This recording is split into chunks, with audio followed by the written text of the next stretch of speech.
ছোটবেলা থেকে মায়ের কাছ থেকে একটা কথা শুনতে শুনতে বড় হয়েছি, যে ভালো কর্ম কর, ওপরে ভগবান আছে, ঠিক আশীর্বাদ করছে, তোর সাথে ভালোই হবে।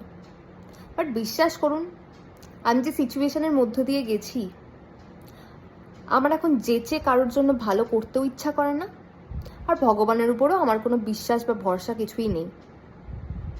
আমি চোখের সামনে দেখতে পাচ্ছি যে মানুষগুলো খারাপ, যারা লোকের খারাপ ভাবে, লোকের খারাপ করে, তারা এ যুগে সব থেকে সুখী মানুষ।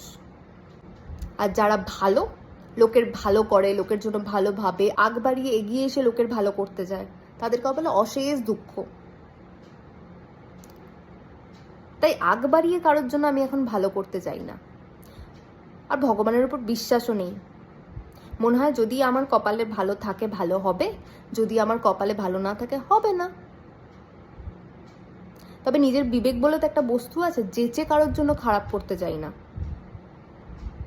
বাট তুমি যদি আমার পেছনে বাঁশ দিয়েছো, আমি তোমার সাথে মিষ্টিভাষী হতে পারবো না, আমিও তোমার পেছনে বাঁশই দেব। সরি, আমি আমার বাপি মায়ের মতো নই।